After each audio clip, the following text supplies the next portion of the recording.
श्री गोपाल कृष्ण महाराज की जय। श्री दत्तात्रेय महाराज की जय। श्री चक्रपाणी महाराज की जय। श्री गोविंद प्रभु महाराज की जय। सर्वज्ञ श्री चक्रधर स्वामी की जय। दंडवत हो। धन्यवाद। ऑनलाईन लीळाचरित्र श्रवण करत असणाऱ्या सर्व सद्भक्त महिला, बालगोपाल या सर्वांना महंत अविराज बाबा बेडकर यांचा फार फार दंडवत प्रणाम। तर दंडवत। आजचं जे चरित्र आहे त्या चरित्राला आपल्याला सुरुवात करायची आहे। तर आजचं जे चरित्र आहे ते म्हणजे महादायीचा कळीधर्म निरोपणे। चरित्राची जी आदी आहे ती महादायीचा कळीधर्म निरूपण। स्वामी श्री चक्रधर महाराज महादायीसाला कलिधर्म निरूपण करतात। युगाचा हीनपणा कसा आहे आणि या युगामध्ये कशा पद्धतीने वर्तन करणारा आहे हे सगळं निरूपण स्वामी श्री चक्रधर महाराज उत्तरार्ध कालखंडामध्ये पैठण इथे स्वामी श्री चक्रधर महाराजांचं वास्तव्य आहे। महादायीसा ही चर्चक आहे, जिज्ञासक आहे आणि महादायीसाला बोध झाल्यानंतर पुराणामध्ये असलेल्या ज्या काही तिने ऐकलेलं जे आहे ते स्वामी श्री चक्रधर महाराजांना विचारावं। ब्रह्मविद्येला खऱ्या अर्थाने जन्म देणारी ही महादायीसा आणि मग तिला पुरुष प्रश्न करण्याची तिची एक तिला सवय आहे, ऐकण्याची तिला एक प्रकारची आवड आहे। तर मग आता पुराण ही ऐकायची। मग आता याच्यामध्ये काही प्रसंग जे घडतात पुराणामध्ये ते खरे आहे की खोटे आहे मागे सुद्धा आपण पाहिलेलं आहे की कशा पद्धतीने तिने स्वामी श्री चक्रधर महाराजांना विचारलेलं आहे। खरं तर पाहिलं तर 4 युग आहेत आपल्याला माहिती आहे। पहिलं युग त्रेतायुग आहे, दुसरं आपल्या कृतयुग आहे, 2 नंबर त्रेतयुग आहे आणि द्वापार युग आणि मग कलियुग।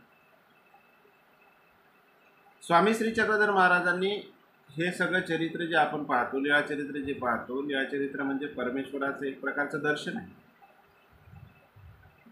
लीळाचरित्र हे स्वामी श्री चक्रधर महाराज नुसतं चरित्र नाही तर ते परमेश्वराचं एक प्रकारचं, त्या लीळाचरित्राची महती अत्यंत वेगळ्या पद्धतीची आहे की परमेश्वराचं एक प्रकारचं ते दर्शनच घडवते। लीळाचरित्र काय करते? परमेश्वराचं आपल्याला दर्शन घडवते।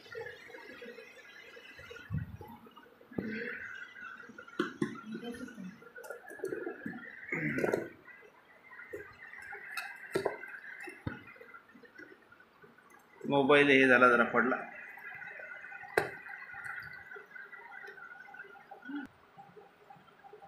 तर लीळाचरित्र, तर लीळाचरित्रातला हा परमेश्वराचं म्हणजे लीळाचरित्र म्हणजे परमेश्वराचा काय आहे, परमेश्वराचं एक प्रकारचं आपण म्हणतो आहोत की परमेश्वराचं एक प्रकारचं दर्शन आहे। परमेश्वराचं परब्रह्म परमेश्वराचं चिंतन त्या माध्यमातून आपल्याला होत असते। मग या लीळाचरित्राचं चिंतन आपल्याला जे आहे या त्याचा लाभ जो आहे आपल्याला या महादाईसाचं जे महादाईसाने या लीळाचरित्राच्या माध्यमातून परमेश्वराचं दर्शन तिला झाले. महादाईसाने शेवटची जे चरित्र तिने ऐकलेलं आहे, आपला देहांत ज्या वेळेला होतो त्यावेळेला तिने वजरीची जी स्वामी श्री चक्रधर महाराजांची जी लीळा आहे ती लीळा तिने आठवलेली आहे. परमेश्वराची लीळा आठवून आणि मग त्या तिने आपला जो अंतकालेचं मामेव स्मरणमुक्ता कलेवर अंतकाळामध्ये परमेश्वराचं चिंतन आणि मग परमेश्वराचं काय आहे पुनसंबंधी परमेश्वराचं दर्शनाचं म्हणजे लीळाचरित्र आपल्याला परमेश्वराचं दर्शन घडवून देते. ही महती लीळाचरित्र. या लीळाचरित्रामध्ये स्वामी श्री चक्रधर महाराजांनी हे चरित्र जे आहे हे चरित्र आपल्याला खऱ्या अर्थाने दर्शन या कलियुगाचं घडवून देणार आहे की कशा पद्धतीनं लोक वाईट प्रवृत्तीचे त्या ठिकाणी राहतील. म्हणून स्वामी श्री चक्रधर महाराजांची लीळेचा जो संदर्भ आहे लीळेच्या माध्यमातून स्पेशल ती आदी जी आहे ती आदीसुद्धा कलिधर्म निरूपण अशी आहे. म्हणजे कृत धर्मनिरूपण चरित्र पूर्ण आपण जरी वाचलं प्रेत धर्मनिरूपण कृत धर्मनिरूपण द्वापार धर्मनिरूपण असं जे युग होऊन गेले अगोदर त्यांचं स्पेशल असं चरित्र पूर्ण लीळाचरित्रामध्ये पूर्ण लीळाचरित्रामध्ये तसं नाही आहे. पण इथे कली धर्मनिरूपण संपूर्ण चरित्र त्याच्यावर आहे आधारित आहे. मग आता याच्यामध्ये धर्मनिरूपण आपल्याला बघायला मिळतं. पण हे जे चरित्र आहे ज्या अर्थी चरित्र युगावर आहे त्या धर्मावर आहे तर मग या युगामध्ये खऱ्या अर्थाने अधर्मच हा आपल्याला जास्त प्रमाणात होताना दिसतोय म्हणून त्याच्यावर चरित्र संपूर्ण केलं. पुढे कशा पद्धतीने पद्धत राहील परिस्थिती कशी राहील तर मग अशा पद्धतीनं हे युग कशा पद्धतीनं उलट हीन आहे. धर्मनिरूपण जरी असलं पण कशा पद्धतीनं हे युग कशा पद्धतीनं हे किती हीन आहे किती अधर्म या ठिकाणी म्हणजे होणार आहे. धर्म किती लोपणार आहे. वाईट विचार कशा पद्धतीनं राहतील कशा घटना घडणार आहे. अंत कसा होणार या कलियुगाचा शेवट कसा होणार कशा पद्धतीनं पाऊस पडणार कशा पद्धतीनं या ठिकाणी संपूर्ण जे व्याख्यान आहे ते महादाईचं हिने ते ऐकलेलं आहे. पण परमेश्वराच्या मुखातून जोपर्यंत ती घेत नाही किंवा परमेश्वराच्या मुखातून ती ऐकत नाही तोपर्यंत तिला त्याची यथार्थता कळत नाही. त्याचा जो खऱ्या अर्थाने आपल्याला कोणत्याही शास्त्रातला ज्यावेळेला आपण वचन प्रमाण आपण देत असतो त्याच वेळेला आपल्याला हे समजतं की ही गोष्ट खरी आहे. जोपर्यंत वचनाचा प्रमाण नाही तोपर्यंत आपल्याला जसं आपण मागे पाहिलं किंवा राधेला कोणतं प्रमाणच नाही. इतर ग्रंथ तुम्ही पहा तुम्ही श्रीमद्भगवद्गीता वाचा श्रीकृष्णाचा संबंध ज्या वेळेला येतो मग इथे मागच्या चरित्रामध्ये आपण पाहिलं की विषय व्यवस्था निरूपण त्याच्यामध्ये काय विषय व्यवस्था करू जाणे तयाशीची ऐकूया म्हणजे काय फक्त भागवत त्याच्यामध्ये जे काही कथा आहे हे यथार्थ असल्या पाहिजे. राधा ही त्याच्यामध्ये यथार्थ नाही. कल्पना करून त्या ठिकाणी पात्र ते उभं केलेलं आहे. तर मग तुम्हाला या राधेचं जे आहे याची यथार्थता कशातच दिसत नाही. तुम्हाला श्लोकाचं प्रमाण नाही. श्रीमद्भगवद्गीतेमध्ये एवढे सगळे काही योद्धे येऊन गेले सगळ्याचा संदर्भ त्या ठिकाणी आला मग राधेचा संदर्भ का नाही आला. राधेचा संदर्भ का आला नाही. राधेचाही संदर्भ यायला पाहिजे ना. सगळ्यांचा जर संदर्भ त्या ठिकाणी येतो तर राधेचा संदर्भ का येत नाही. तर मग याची जी यथार्थता आपल्या श्लोकाच्या माध्यमातून किंवा वचनाच्या माध्यमातून किंवा स्वामींनी त्याचा उल्लेख करावा किंवा श्रीकृष्ण भगवंतांनी उल्लेख करावा. अहो कधी श्रीकृष्ण भगवंत बा त्या ठिकाणी जशा गोपिका होत्या त्यांना नंतर बुजवण्यासाठी पाठवलं, त्यांना सांगण्यासाठी विदुराला पाठवलेलं आहे. तसं राधेला कधी पाठवलं? काही प्रसंग आला का श्रीकृष्ण गोपिकांची काळजी श्रीकृष्ण भगवंताला मग राधेची नाही का? महत्त्वाचं जे ते पात्र आहे तर त्यांची काळजी नाही का? ह्या ज्या गोष्टी असतात ह्या गोष्टी आपल्याला प्रमाण सांगून जातात की वचनाचं जे प्रमाण आहे हे अत्यंत महत्त्वाचं. कली धर्म जे आहे, कली धर्म जो आहे इथं ताणल्या जात नाही ते अगोदर करायला.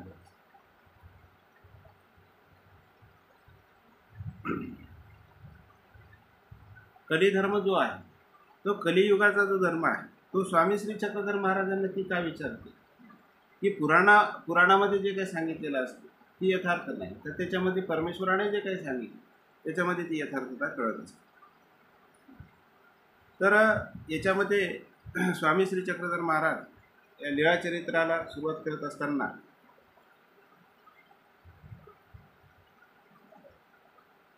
आपण चरित्राला सुरुवात करू. महादाईचे पुराण ऐकते. महादाईसा जी आहे ही काय करायची की पुराण ऐकत होती आणि ते पुराणे कळीच्या अंती ऐसे ऐसे वर्तेल ऐसे ऐकिचे. कलियुगाच्या जो अंत आहे म्हणजे 4 लक्ष कलियुग आहे आणि कलियुगाचा जो शेवट आहे 30-40 वर्ष जे आहे, तर त्यावेळेची जी परिस्थिती आहे ती तिने त्या पुराणामध्ये ऐकलेली होती. मग आता स्वामींजवळ आहोत, आपण स्वामींना विचारलं पाहिजे. म्हणून ती स्वामींना म्हणते मग गोसाविया ते पुसिले. आमच्या स्वामी श्री चक्रधर महाराजांना तिने विचारणा केली. जिची कळीच्या अंती ऐसे वर्तेल ते साचती, म्हणजे शेवट पाऊस पडेल अशा पद्धतीनं ही जी जमीन आहे ती राहणार नाही. संवाद प्रकार म्हणजे एक प्रकारचा लोकांची त्यावेळेला जी स्थिती आहे ती अत्यंत वाईट राहील, असं तिने अनेक प्रकारचं वर्णन त्याच्यामध्ये ऐकलं. पुराणामध्ये ते वर्णन जे आहे ते वर्णन तिने ऐकलं की असं होईल का. तर मग सर्वज्ञ म्हणितले साच बाई. स्वामी श्री चक्रधर महाराज म्हणतात की हे खरं की काही गोष्टी ज्या असतात या अशा पद्धतीनं त्या होणारच आहेत. कलियुगाचा शेवट अशा पद्धतीनं होतो. तर मग वर्तेल बाई कळीच्या अंती शिवाईले विष्णू ग्रहे लोपती.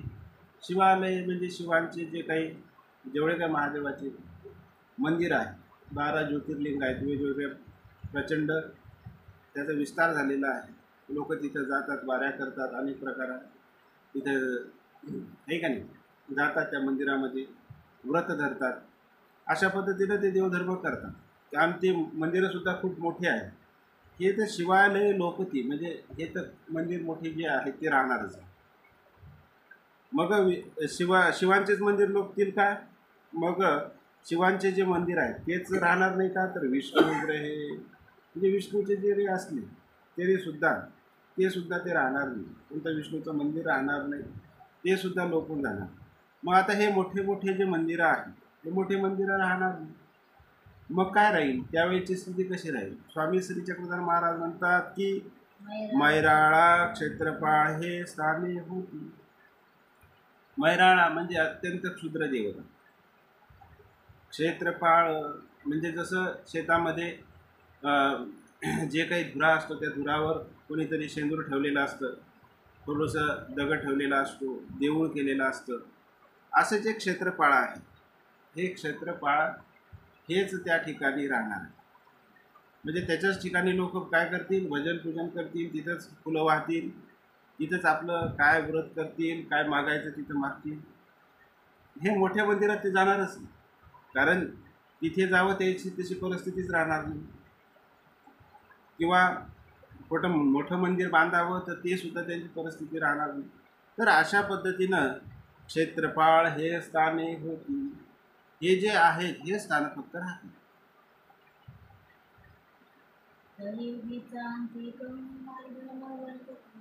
हळू म्हणा, मोठ्यांतर मला ऐकून कळयुगाच्या अंती कौनी मार्ग न वर्तती.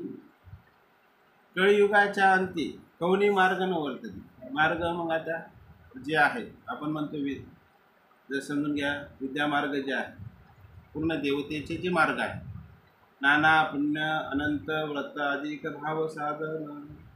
मग सगळेच यक्षिणीपासून तर विश्वेपर्यंत मायेपर्यंत सगळे जे साधनं आहेत हे साधनं त्यांना आचरण्याचे जे काही आहे अंतर्याग बहिर्याग विद्यावंत असतील हे जे काही आहे ज्या साधने करून साध्य पावणारे आहे का नाही. याग हा धर्म भक्ती हा धर्म हे जे काही आहे हे सगळं लोकल्या जाणार. समजून घ्या त्या युगामध्ये ते आचरण करत होते पण ते काही करणार नाही. भक्ती कोणी आचरणार नाही तशा पद्धतीनं त्रेतायुगामध्ये कसं त्रेतायुगामध्ये भक्ती जशी रामाची लक्ष्मणने केली म्हणजे जो भाऊ आहे त्याने भावाचा सन्मान कशा पद्धतीने ठेवला. भावाने भावाचा सन्मान कशा पद्धतीने ठेवला की त्या पद्धतीनं आहे का नाही. राज्य जरी असेल भरताने जरी राज्य केलं पण रामाच्या ज्या पादुका आहेत त्या त्यांनी ठेवल्यानं राज्य केलं. शेवटपर्यंत त्यांनी काय केलं की सन्मान ठेवलेला आहे. तर तसा सन्मान पुढे चालून या कलियुगामध्ये तुम्हाला पाहायला मिळणार. सक्का भाऊ पक्का वैरी म्हणजे अशा पद्धतीने की तर असं लोपत लोपत तू जाणार आहे. जे मागं तुम्हाला पाहायला मिळणार आहे व्यापार युगामध्ये तुम्हाला पाहायला मिळेल. तुम्हाला मित्रता पाहायला मिळेल. त्याच्यामध्ये एक प्रकारचं जे कर्णाने जे दुर्योधनाला साथ दिली ते एक मित्रत्व जे आहे ते तुम्हाला तसं पाहायला मिळणार आहे. कलियुगामध्ये अशा वेगळ्या पद्धतीनेच राहील. म्हणजे अनंत व्रताधिक जे भावसाधन हे झालं जीवाविषयी त्याची परिस्थिती. पण देवतेचं सुद्धा कोणी आचरणार नाही. ज्या वरील देवतेचं जे साधन आहे ते तर कोणी आचरणारच नाही.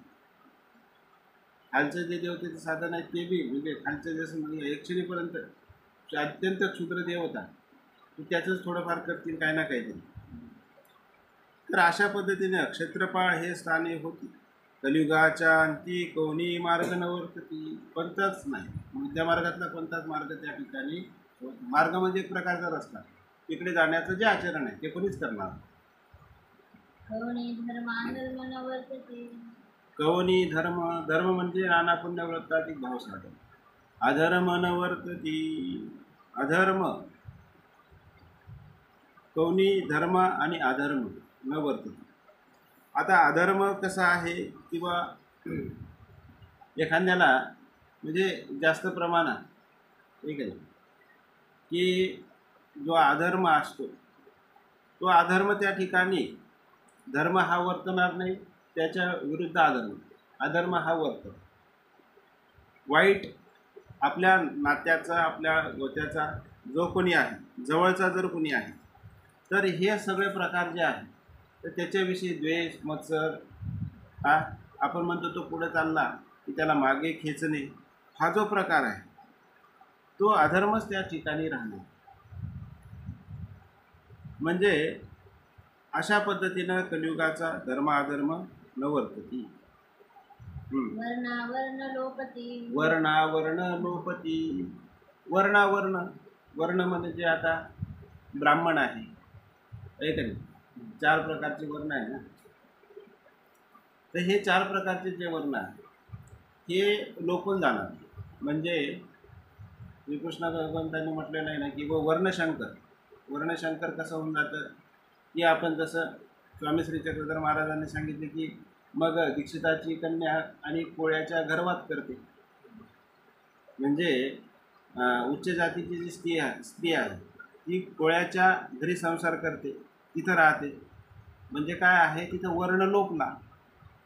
जो वर्ण असतो ब्राह्मण जो वर्ण आहे ब्राह्मण क्षत्रिय वैश्य आणि शूद्र म्हणजे काय राहील की आता आपण कसं म्हणतो की बाबा पाटलाने पाटल्याची मुलगी केली पाहिजे माळ्याने माळीचीच केली पाहिजे ब्राह्मणाने ब्राह्मणाचीच केली पाहिजे असा प्रकार पुढे राहणार. कोणत्याही जातीची कोणतीही मुलगी कोणत्याही जातीचा मुलगा अशा पद्धतीनं राहील. वर्णावरणच राहणार. हे सगळं लोपून जाणार. वर्णावर्ण लोपती. वर्णावरण जे आहे हे सुद्धा लोकून जाणार आहे. सुविद्या न वर्तती सत्यविद्या न स्फुरती. तर अशा पद्धतीने वर्ण अशी अवस्था अशी निर्माण होईल. आवरण म्हणजे अशा पद्धतीचे आवरण जे कोळी आहे त्याच्या घरी सुद्धा हे ब्राह्मणाची कन्या राहणार. सुविद्या न वर्तती न वर्तती, सुविद्याच वर्तणार नाही. सुविद्या म्हणजे चांगल्या प्रकारची, सु म्हणजे किंवा सुरुवातीपासूनच आहे काही ह्या वर्तणार नाही. कारण कसं आहे, चांगल्या गोष्टीचा विचार जो आहे, सुविद्या म्हणजे चांगल्या गोष्टीचा विचार, किंवा सु म्हणजे चांगल्या प्रकारचं ज्ञान राहणार. मुलगा बापसुद्धा मुलाला चांगल्या प्रकारचं ज्ञान देणार. तो असंच सांगेल की बाबा हे कलियुग आहे, याच्यामध्ये असंच राहावं लागतं बरं. असं जर राहिलं तर तू जगशील, नाहीतर तुझं काही खरं नाही. म्हणजे ज्ञानसुद्धा तू त्या पद्धतीनंच आपल्या मुलांना शिकवणार किंवा त्याच पद्धतीनं तो देणार. सत्यविद्या न स्फुरती. सत्यविद्या न स्फुरती, सत्यविद्या कोणती स्फुरणार नाही. म्हणजे चांगली जी विद्या आहे ती स्फुरणारच नाही.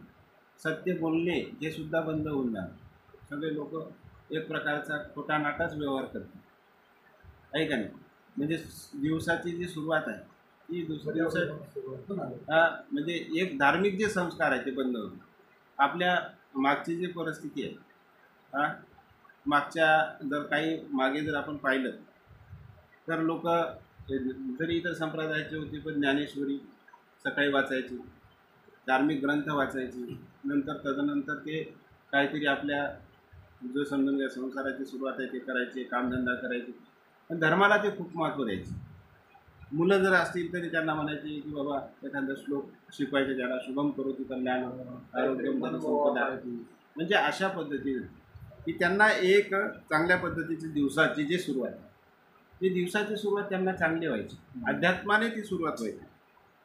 आता तसं कसं आहे की बा अशा पद्धतीनं ते राहिलेलं नाही. आता आपल्याला सकाळपासूनच आपला झोपेतून उठलं की बेड टी होतो, बेडवरच आपल्याला चहा आणल्या जातो. कोणत्याही पद्धतीनं पहिले उठला की काय करायचं होतं, थोडंसं बाहेर जायचं, फिरायचा, काय का उठक बैसक. पहिले पाहा तुम्ही लोक व्यायामाला खूप महत्त्व द्यायचे, पुशअप काढायचे, अनेक प्रकारचे व्यायाम करायचे, आहे का नाही. असा मग आपण सकाळचं आताची सुरुवात अत्यंत वाईट, बेडवरच चहा होतो, आहे का नाही. टी व्ही इकडे चालू असतो, काही गाणे चालू असतात, बेडरूमचा टी व्ही वेगळा असतो, येणाऱ्या जाणाऱ्या लोकांचा जो हे लोक असतात त्यांचा टी व्ही वेगळा असतो. म्हणजे एका घरामध्ये 4-4 टी व्ही असतात, त्याच्यासमोर लोक बसतात. आणि अशा पद्धतीनं ह्या सगळ्या ज्या गोष्टी आहेत, ह्या दिवसाची जी सुरुवात आहे ही सुरुवात जी आहे ही अध्यात्माने राहिलेलीच नाही. त्याच्यामुळं काय होतं की अध्यात्म हा आताच्या स्थितीला जर आपण पाहिलं तर आत्ताच आपल्याला लोकांना आपल्याला दिसतो. ज्या पद्धतीनं तो चालू आहे त्याची काळजी ज्यापर्यंत आपण म्हणजे त्याची काळजीच बंद झाली. सकाळी उठलं पाहिजे, पारायण केलं पाहिजे. आपण सुद्धा सकाळी उठून काय केलं पाहिजे, पारायण केलं पाहिजे, देवपूजा केली पाहिजे. मुलांना सुद्धा त्या पद्धतीने घेऊन सार्वजनिक करू शकलो पाहिजे. ह्या सगळ्या गोष्टी आपण उलट म्हणतो की बाबा तो थकला असेल कशाला उठवायचं, अशा पद्धतीने. म्हणजे बाकी संसारातल्या कामात तो थकला आपण त्याला विचार नाही करत, पण अध्यात्म करत असताना आपण त्याचा विचार करतो की बाबा तो थकला असेल आपणच करून घेऊ. मग त्याचं काय आहे की त्याच्यावर परिणाम होतो, तो कधी येत नाही, नंतर मग त्याचं ते वाढत राहतं. तर आपण किती जरी थकलं बाबा तरी आपण सकाळी, जुने लोक किती जरी समजून घ्या थकले, किती उशिरा उठले उशिरा झोपले तरी ते सकाळी लवकर उठून स्मरण करत होते. ते कधी असं थकले म्हणून ठेवत नाही. आता सध्या परिस्थिती तशी वाईट झालेली आहे. मग आता कुविद्या, तर सगळ्या कुविद्याच शिकवल्या जातात. सत्यज्ञान जे आहे ते सत्यज्ञानच राहणार, कुविद्या आहे त्याच राहतील. वाईट स्वरूपाचं जे ज्ञान आहे तेच दिल्या जात असते. बँक आपल्याला हॅक होताना पाहतात, बँक हॅकिंग होऊन जातं, तुम्हाला अनेक प्रकाराची फसवणूक होते. लोक फोन करतात की बँकेतूनच मी बोलतोय. तशा पद्धतीनं लूट मार ही अशा पद्धतीचं जे ज्ञान आहे हे ज्ञानच फक्त हे कशा पद्धतीनं आपल्याला मिळेल, कशा पद्धतीनं करता येईल, म्हणजे लुटणारं सगळं जे आहे ते अशा पद्धतीनं शिकण्याचा प्रयत्न. सत्य जे आहे सत्यानं राहिलो पाहिजे, कमी रुपये आपल्याला मिळतील तर सत्यानं राहिलो पाहिजे, हे जे ज्ञान आहे ते नाही की कशा कोणी पैसा आपल्याला जास्त प्राप्त होईल, कशा पद्धतीनं आपण ते ज्ञान आपल्याला जास्त मिळेल. हे जे वाईट आहे हे कुविद्या आहे, हे सांगितलं जाईल. 2 नंबरच तुला करावं लागेल, त्याच्याशिवाय तुला जगणार नाही, त्याच्याशिवाय तू जगू शकत नाही. जसं समजून घ्या मी तो MBAचा तो काय बिझनेस असतो की नाही, किंवा बिझनेस असतो तो सेलमॅन म्हणून असतो त्याच्यामध्ये, किंवा गाड्या सेल करायच्या, गाड्या सेल करायचं. तर मग त्या गाडीचं समजून घ्या सगळं सांगतो की ही गाडी घेतल्यानंतर तुम्हाला कधीच ती बिघडणार नाही, कधीच काय होणार नाही, तिचे टायरच स्वतःचा, म्हणजे कोणत्याही पद्धतीला तुम्हाला प्रॉब्लेमच येणार नाही, अशा पद्धतीनं ते त्याच्या गाड्याची विक्री करण्यासाठी तो काय करणार, खोटंच बोलणार. मोबाईल असेल, तो मोबाईल विक्रेता असेल, तो त्या पद्धतीनं सांगणार ह्या मोबाईल तुम्ही किती वेळ जरी खाली पडला तरी फुटणार नाही, त्याचं काहीच होणार नाही, एकदाच होऊन जाते वस्तू. अशा पद्धतीने की कपडे घेताना सुद्धा तो म्हणतो हा ड्रेस जर तुम्ही घेतला तो कधी फाटणारच नाही, एवढा खोटा बोलतो की तो म्हणतो फाटणारच नाही म्हणतो. घालून घालून तुम्ही कटाळणार, पण ते हा कपडा जो आहे तो शेवटपर्यंत फाटणार नाही. मग फाटणार नाही म्हटल्यानंतर किती म्हणजे आहे की ती वस्तू ती आता टिकणारीच नाही, ती फाटूनच जाते. पण ती घेताना माणूस एवढ्या पद्धतीनं सांगतो की तो घेतो म्हणजे घेतो, ती वस्तू तो घेतो, त्याला तो बळी पाडतो. ही वस्तू कपडा ताणला तरी तो फाटणार नाही, म्हणजे अशा पद्धतीनं त्याची माहिती सांगितली जाते. चप्पल विकणारा आहे तो चप्पल वाजवून चप्पलसुद्धा तो अशा पद्धतीनं तो वाकून वगैरे दाखवतो अनेक प्रकाराचं. खुर्ची विकणारा आहे आपल्या घरोघरी येतो, त्याच्यावर तो पूर्ण खुर्ची वाकडी तिकडे करून दाखवतो, इकून तिकून सगळीकडून काय करतो ती वाकून दाखवतो, ते कधीच खराब होणार नाही म्हणतो, ही खुर्ची इतकी चांगली आहे म्हणते की पाहायचंच काम नाही. तर अशा पद्धती रिजनेबल रेट, आणि ती खुर्ची आपण घेतली की बस झालं समजून. तो त्याच्यावर अनेक प्रकाराचा उभावी राहतो, त्याची ती कुशलता आहे. ज्यावेळेला तो सगळं करतो त्यावेळेला ती तुटतच नाही, म्हणजे त्याचं ती वाकवण्याची पद्धत जी आहे ती सगळी त्यांना ती माहीत असते. आणि एखादा माणूस असतो नवीन, तो घेऊन टाकतो आणि नंतर त्याची ती खुर्ची लगेच उभा राहतो, काही ठेवतो वस्तू तर ती लगेच मोडून जाते, ती राहत नाही. तर अशा पद्धतीनं ते जे हे ज्ञान आहे की हे ते सेल म्हणजे ते ज्ञानच कुविद्याच दिल्या जाईल. जे बिझनेस आहे ना त्याच्यामध्ये ती एक समजून घ्या एक प्रकारचा तो कोर्सच आहे. त्याच्यामध्ये कशा पद्धतीनं लोकांना ते वस्तू देत असताना तुम्ही कसं बोललं पाहिजे त्याच्यात सगळं खोटंच सांगितलं, ते ज्ञानच आहे. तर अशा पद्धतीनं ज्ञान म्हणजे कुविद्याच त्या ठिकाणी शिकवल्या जाणार आहे, अशा पद्धतीचं राहील कलियुगामध्ये. कलियुगी विद्यावंत नाही, कलियुगी विद्यावंत नाही. मग आता धर्म म्हणजे मागे आपण म्हटला की जर समजून घ्या मार्ग न वर्तती, मार्गच जर वर्तत नाही तर मग विद्यावंत ते साधन कुठं राहील, विद्या कुठे तो हे करणार आहे. त्याच्यामुळे विद्यावंत सुद्धा राहणार. कलियुगी अगम न वर्तती, कलियुगी अगम न वर्तती, म्हणजे कलियुगामध्ये सुद्धा अगम हे वर्तणार.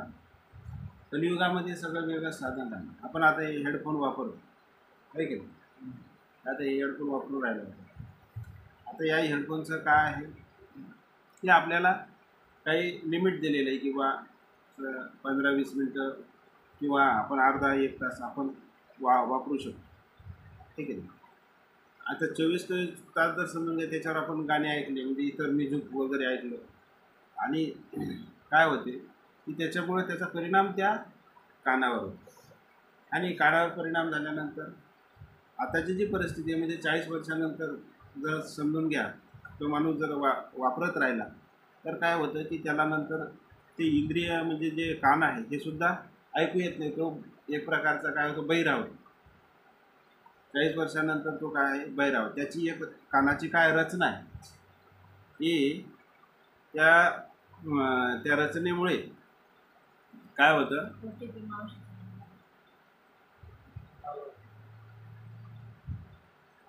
त्याच्यावर हे हॅलो हॅलो कानाची एक प्रकारची काय आहे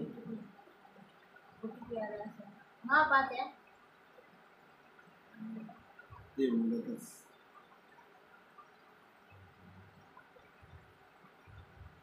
ते लोकांना दिसेल का नाही मदतच फोन येतो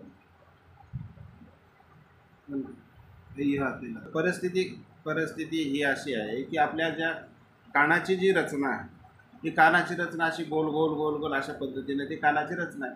म्हणजे एखादा माणूस बोलतोय किंवा कोणतं म्युझिक येत आहे तर त्याचा परिणाम आपल्या पडद्यावर होऊ नये अशा पद्धतीची ती रचना आहे. ज्या वेळेला त्या हे जे हेडफोन असतात तर हे जर समजून घ्या आपण जास्त प्रमाणात त्या कानामध्ये कोंबतो आपण तो आवाज काय करतो एक प्रकारचा तो आवाज. आता हे जे हेडफोन आहे हे हेडफोन आपण पूर्ण न घालता जर समजून घ्या थोडेसे घातले आणि एकदमच जोरात मधात घातले तर तो आवाज कोंबल्या जातो आणि कोंबल्यामुळं ते काय असते नंतर तो आवाज आहे त्याच्याने बधीरपणा येऊ शकतो बहिरेपणा येऊ शकतो. तर असा ह्या कलियुगाचा एक प्रकारचा महिमा. आता मग त्याच्यामध्ये काय आहे आता आगम नवर्ते आगम जो बहिरे आग आहे भैरवांचा जो बहिरे आग आहे हा कलियुगी आगम नवर्तती स्वामी श्री चक्रधर महाराजांचं ते वचनच आहे. कलियुगामध्ये स्वामी श्री चक्रधर महाराजांचं म्हणणं आहे की आगम हा जो भैरवांचा जो आचार आहे हा आचार वर्तणारच नाही. कारण की स्वच्छंद ललित मंथन भैरव आदी कादी हे जे काही आहे आगम याचा जो अभ्यास आहे हा अभ्यासाला सुद्धा त्रेतायुगाचं जे आयुष्य आहे त्या त्रेतायुगाच्या आयुष्यालाच ते पुरतं तो अभ्यास पुरतो. तर कारण की तो 360 फाकिका ग्रंथ आहे. आपल्याकडून जर 360 फाकिका ग्रंथ 360 फाकिका जो ग्रंथ आहे तो वाचण्यासाठी तेवढं आयुष्य बी पाहिजे की नाही. त्या आयुष्यच आपल्याकडे उपलब्ध नाही. आपला अर्धा काळ तो झोपण्यातच जातो. अर्धा काळ कशात जातो. कलियुगामध्ये तुम्हाला सांगतो की अभ्यास म्हणजे अभ्यास होऊच शकत नाही. म्हणजे काय आहे की कलियुगामध्ये एखादी जर आपल्याला कोणती डिग्री घ्यायची आहे आपलं लीळाचरित्र जे आहे थोडक्यात आपण लीळाचरित्राचंच उदाहरण घेऊ की आपलं लीळाचरित्र हे आपल्याला पूर्णपणे आपल्याकडून ते वाचल्या जाऊ शकते का त्याचा अभ्यास केला जाऊ शकतो का हे सुद्धा आपल्याकडून होऊ शकत नाही. इतर जे समजून घ्या ग्रंथ आहेत ते तर सोडून द्या तुम्ही नुसतं लीळाचरित्राचीच आपण जर विचार केला सप्तग्रंथ आहेत आपले रुक्मिणी संयोग उद्धव गीता आहे का नाही हे जे आहे वत्साहरण ज्ञानप्रभो हे 8 ग्रंथ आहे. नंतर आपलं लीळाचरित्र आहे. नंतर आपले स्थळं आहेत. हे जर आपल्याला जर करायचं म्हटलं तर सुद्धा आपल्याकडून एक ग्रंथसुद्धा आपल्याकडून परिपूर्ण जर आपण त्याचं परिपूर्णता जर करण्याचं ठरवलं तर तो सुद्धा आपल्याकडून परिपूर्ण होऊ शकत नाही. तर 360 फाकिका जो ग्रंथ आहे आगम नवर्ते आगम हा वर्तूच शकत नाही. आपल्याला एखादी डिग्री घ्यायची आहे एखाद्याला नुसतं उदरपोषणासाठीचा अभ्यास करायचा आहे तो सुद्धा त्याला समजून घ्या 10-20 वर्ष जो ती डिग्री घेण्यामध्ये त्याचे जातात. नोकरी लागण्यामध्ये त्याचे अर्ध आयुष्य निघून जातं आणि त्याच्यासाठी त्याला एकदा जर तो समजून घ्या ते परीक्षा किंवा ते परीक्षेसाठी जो कष्ट घेतो तो म्हणजे 10-10 12-12 तास 15-15 तास तो अभ्यास करतो त्याच्यामध्ये टक्केवारी पण त्याला त्या पद्धतीचीच पाडावी लागते. मग त्याच्यामध्ये तो काय होतो की समजून घ्या त्या पहिल्या वर्ष नाही झालं दुसऱ्या वर्षी तो करतो नंतर त्याला कंटाळा येतो. म्हणजे त्या ज्ञानाचा त्याला कंटाळा येतो त्या अभ्यासाचा त्याला कंटाळा येतो. त्याला वाटतं उगाच आपण अभ्यास करून राहिलो. म्हणजे काय आहे की एक प्रकारचं त्यालासुद्धा त्या डिग्रीला लागणारा जो अभ्यास आहे तो अभ्याससुद्धा त्याला करत असताना तो सुद्धा त्याच्याकडून होऊ शकत नाही अशी परिस्थिती त्याची होऊन गेली. आणि एकूण जर त्याला सर्व्हिस लागली पोट भरलंच त्याचं सगळं काही झालं त्या लाखो रुपये जर त्याला पगार आला तर तो काय करतो तो फक्त एकच विचार करतो आता अर्धा आयुष्य तर समजून घ्या हे नोकरी लागण्यात गेलं 40 वर्ष याच्यात गेले अजून 10 वर्ष आपण काय करू की नुसता पैसाच कमवायचा. तो नुसता पैशाच्याच मागं लागतो. मग तिथे त्याच्यानंतर तो म्हणतो मला रिटायरमेंट घ्यायची आणि रिटायरमेंट घेतल्यानंतर त्याचे विचार एकच असतात की कुठेतरी शहरामध्ये आपण बंगला घेऊ, कुठेतरी चांगल्या ठिकाणी आपण राहू आणि मग आपल्याला शांततेने जीवन जगता येईल. म्हणजे तो शांतता नंतर शोधतो. काय आहे की तो आपल्याला नंतर तो मग कुठेतरी समजून घ्या बंगला घेईल, कुठेतरी आपल्याला म्हणजे ते ज्या सुखासाठी ज्या संसाराच्या याच्यासाठी तो समजून घ्या धावपळ करतो, त्याच्यात तो पडतो, नंतर त्याच्याकडे पैसाच नाही राहत आणि मग तो पैसा इतका कमवायला लागतो, इतका कमवायला लागतो, इतका कमवायला लागतो की ते पैशाचेच मागे. नंतर त्याला समजून घ्या त्याला ज्या सुविधा असतात, ज्या काही गोष्टी करायच्या असतात त्याला वेळ नाही मिळत आणि मग शेवट तो काय म्हणतो की आता पैसाच कमवून घेऊ. मग रिटायरमेंट झालं की मग बंगला घेऊ कुठेतरी आणि चांगल्या पद्धतीनं त्या बंगल्यामध्ये आपण राहू. आणि कारण की आरामशीर राहायचं, मस्त राहायचं, कारण की कलियुग हे विषय आराम आहे. त्याचा विचार काय असतो तो की अशा पद्धतीने त्याचा विचार असतो, तो विषय आराम. तर असं अशा पद्धतीचं आगम म्हणून कलियुगी आगम न वर्त. आगम हा वर्तत नाही. उत्तरापंथी तत्र शेष वर्ते. उत्तरापंथी आता उत्तर दिशेला म्हणजे उत्तर जी दिशा आहे एक प्रकारचा बंगाल प्रदेश, पश्चिम बंगाल. आणि या बंगाल विद्या आपण म्हणतो की बाबा तो बंगाल विद्या त्याला येते, म्हणजे तिथे तंत्रमंत्र अजूनसुद्धा वर्ततात.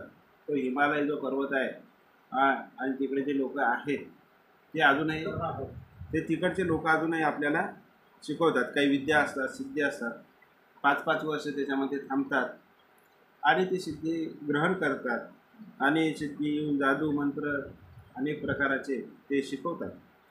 ते एका सिद्धीला ते 5-5 वर्ष त्या ठिकाणी थांबतात. मग ते तंत्राचं एक प्रकारचं मंत्र उच्चारण हे करतात, आव्हान करतात.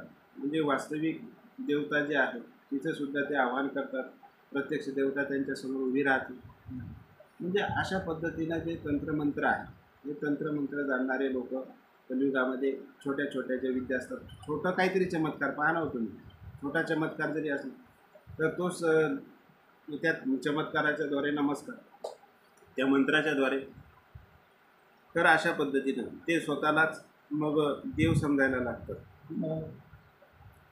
विवेकानंदाचे जे गुरु होते रामकृष्ण परमहंस म्हणतात, त्यांचा काय होतं त्यांना की अशा पद्धतीनं त्यांच्याकडे ते सुद्धा देवतेचं आव्हान वगैरे करायचे. त्याच्यामधून त्यांच्याकडे मंदिर होतं, त्या मंदिरामध्ये जायचे, तिथे ती देवता त्यांना प्रगट व्हायची. अशा पद्धतीने की जे आता अजूनही समजून घ्या, आता तर पुढे पुढे तर काहीच राहणार नाही, पण तंत्रमंत्र उत्तरापंथी म्हणजे तिकडे बंगाल प्रदेशामध्ये तिकडे राहील.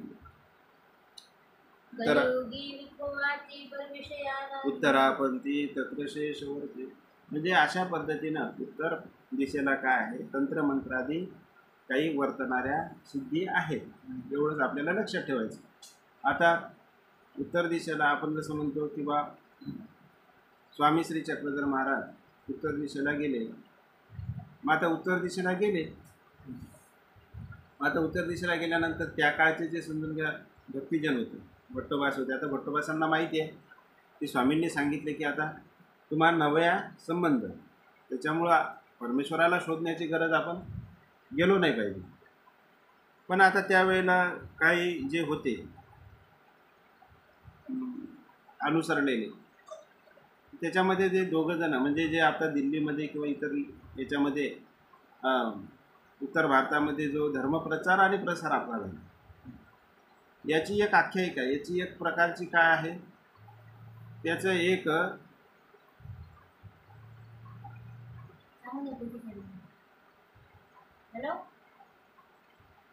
पोथी चालू आहे, पोथी. तर आपला जो समजून घ्या उत्तर भारतामध्ये धर्मप्रसार आणि प्रचार जो झाला हा कशामुळे झाला की स्वामी श्री चक्रधर महाराज उत्तर दिशेला गेले. परमेश्वराची आपल्याला भेट झाली पाहिजे.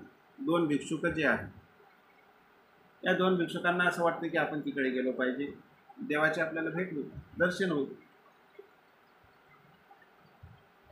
तर मग एक कृष्णराज नावाचे आणि त्यांच्यासोबत एक भिक्षुक असे दोघं जण उत्तरावरती स्वामी श्री चक्रधर महाराजांना लाल बदाक्ष जो किल्ला आहे त्या किल्ल्याकडे ते जातात. आणि या लाल बदाक्ष किल्ल्याकडे स्वामींना पाहण्यासाठी ते गेलेले आहे. राजस्थान गुजरात असा जो भाग आहे तो ओलांडत राज्य ओलांडत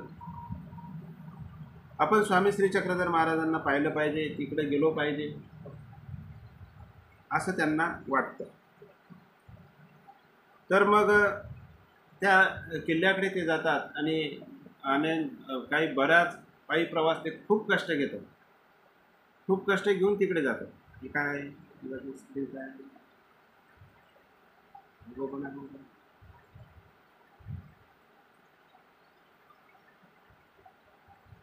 तर खूप कष्ट घेतले त्यांनी जात असताना. आपण आता पायी पदयात्रा करतो, 10-15 किलोमीटर चालतो तरी आपण थकतो. पण स्वामींची श्री चक्रधर महाराजांची ओढ आणि त्याच्यामुळं ते तिकडे गेले आणि लालबदाक्ष किल्ल्याकडे गेल्यानंतर तिकडे जाऊन ते पोहोचले. तो किल्ला आहे तिथे स्वामी असतील म्हणून त्या ठिकाणी गेलेले आहेत. आणि गेल्यानंतर मग तिथे जाऊन पोहोचले. शिपाई आहेत. त्या शिपायांना ते भेटतात. शिपायांना भेटल्यानंतर म्हणतात की आम्हाला स्वामी श्री चक्रधर महाराजांना भेटायचं आहे, त्यांचं दर्शन घ्यायचं आहे. ते मग शिपाई त्या ठिकाणी गेले. स्वामींना म्हटलं असेल किंवा सांगितलं असेल.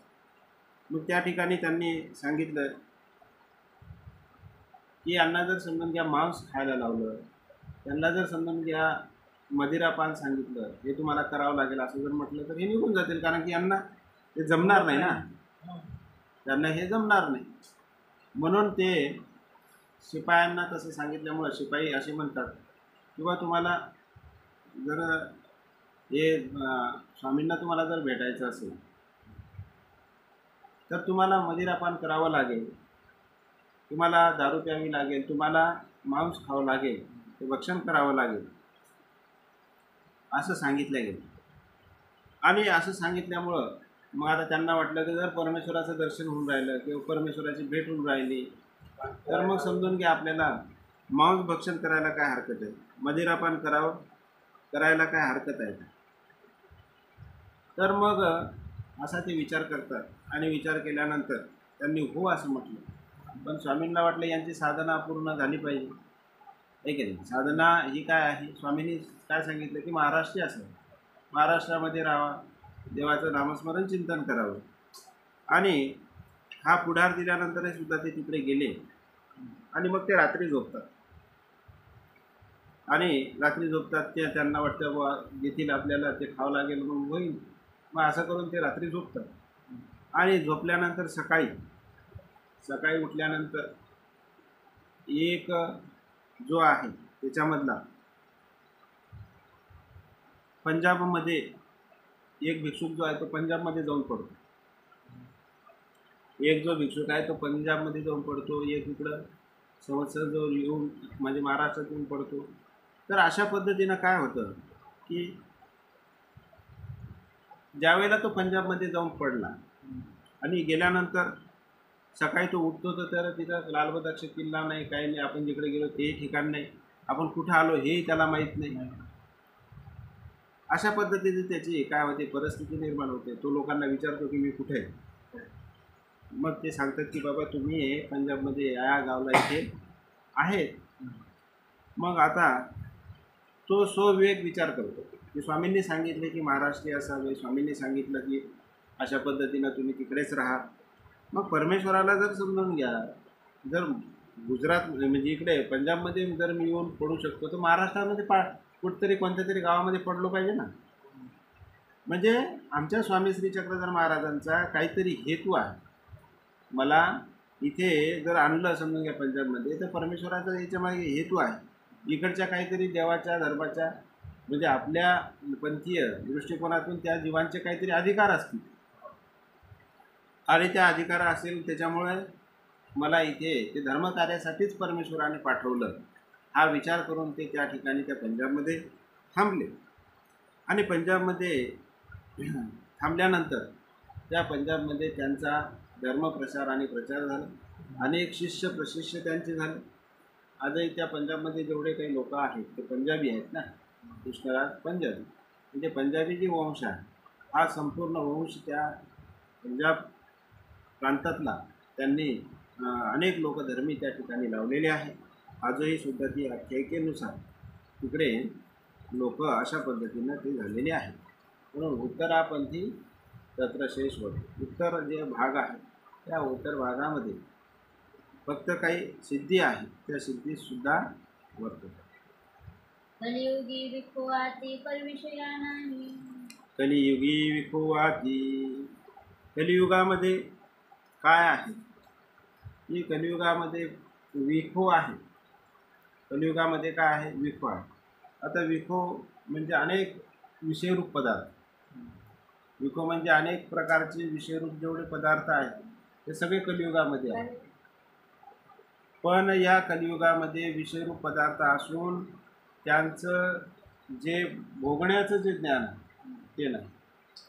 म्हणजे आता उन्हाळ्यामध्ये आंबा आहे तो उन्हाळ्यामध्येच खाल्ला पाहिजे, काही का नाही, उन्हाळ्यामध्येच तो खाल्ला पाहिजे. अशा पद्धतीनं जे पदार्थाचं जे सेवण्याचं जे ज्ञान आहे, पदार्थ काय आहे, पदार्थ सेवणे, कोणत्या काळामध्ये कोणता पदार्थ आपण घेतला पाहिजे, तो खाल्ला पाहिजे, याचं ज्ञान कोणालाच नाही. म्हणजे तो पंतप्रधान जरी असला, कोणता मंत्री जरी असला आणि त्यांनी जर समजा ते लोक जरी ठेवलेले असतील पदार्थ देण्याचे, तरीसुद्धा त्यांना ज्ञान नाही. स्वामी श्री चक्रधर महाराज काय म्हणतात, दुधा भातासोबत जर आले असते, आलं जर याच्यासोबत राहिलं असतं तर अजूनही ते म्हणजे खूप चांगलं झालं असतं. आता दुधा भातासोबत आलं कोणी खातं का? कोणीच खात नाही. म्हणजे आपल्याला काय आहे की विखो आहे, म्हणजे चंगळ आहे. कलियुगामध्ये काय आहे, पदार्थाची चंगळ आहे, जेवढं म्हटलं तेवढं आहे.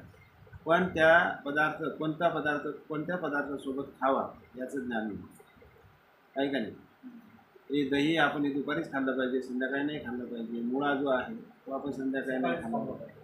तर त्याचं जे कोणत्या काळामध्ये कोणता पदार्थ खावा हे ज्ञान या कलियुगामध्ये कोणालाच नाही, म्हणजे जाणतच नाही त्याचा. आणि फक्त ते कसं होतं की अगोदरचे जे युग आहे, जसं द्वापार युगामध्ये श्रीकृष्ण भगवंत नाही का नाही, विखो श्रीकृष्ण चक्रवर्तीची भोगू जाणती. फक्त श्रीकृष्ण भगवंतांनाच माहिती होतं की कोणत्या पदार्थासोबत कोणता पदार्थ खावा आणि किती प्रमाणात तो खाल्ला पाहिजे. जरी आंबा उन्हाळ्यात खाल्ला पाहिजे तर किती फळे खाल्ल्या पाहिजे. नुसतं आंबा उन्हाळ्यात येतो म्हणून बसले 10 आंबे खात, याचं सुद्धा पदार्थाचं ज्ञान, म्हणजे ते किती फोडी खाल्ल्या पाहिजे हे इथून त्याचं ज्ञान आहे. तर ह्या सगळ्या पद्धतीचं ज्ञान जे आहे ती कलियुगी परमेश्वर स्वामी श्रीकृष्ण भगवंत विकोतो श्रीकृष्ण चक्रवर्तीची भोगू झाली. परमेश्वरालाच विषय पदार्थ भोगण्याचं ज्ञान आहे. पदार्थ असतो म्हणजे तो जड विषय असू द्या का चेतन विषय असू, या सगळ्याचं ज्ञान जे आहे हे कोणत्याच मंत्र्याला नाही, कोणत्या राजाला नाही, कोणत्या संस्थापक असेल त्याला नाही ना, कोणालाच नाही. कलियुगी विखुआत म्हणजे अनेक प्रकारचे पदार्थ आहेत, पण ते कोणत्यासोबत कोणता पदार्थ खावा हे मात्र ज्ञान नाही. कलियुगामध्ये ते ज्ञान. द्वापार युगामध्ये अर्जुनाला होतं, कारण की दशावतारी होता तो, सगळ्याच पद्धतीचं त्याला ज्ञान होतं. 4 वेद 6 शास्त्र 18 पुराण सगळं जे आहे ते त्याचं झालेलं होतं. म्हणजे एवढं आपल्याला ज्ञान नाही ना. आपल्याला काय आहे, फक्त भूक आपल्याला लागलेली आहे म्हणून फक्त उदर आपण भरू शकतो, पण कशासोबत काय का, आता मिक्स व्हेजच निघलेली आहे, कोणत्यासोबत काय पदार्थ खायचा आहे हे सोडून दिलं लोकांनी, सगळंच एकत्र करून टाकलं. पनीर त्याच्यात एकत्र, त्याच्यातच अनेक पदार्थ एकत्र, त्याच्यातच सगळं एकत्र, सगळ्या मिक्स भाज्याच करून टाकलेल्या आहेत. आणि त्याची एक म्हणून ते काय आहे की या पदार्थाचं जे ज्ञान आहे ते कलियुगामध्ये नाही. तर अशा पद्धतीने कलियुगामध्ये अनेक प्रकाराचं हे विषय जे आहे ते भोगण्याचं ज्ञान राहिलेलं नाही. तर आता पुढे जे आहे पुढचं जे वचन आहे ते आपण उद्या पाहू. पुढचं जे चरित्र आहे ते आपण उद्या ला राहिलेले चरित्र पाहणार आहोत. आता या ठिकाणी आपण थांबून घेऊ. दंडवत. धन्यवाद धन्यवाद. दोन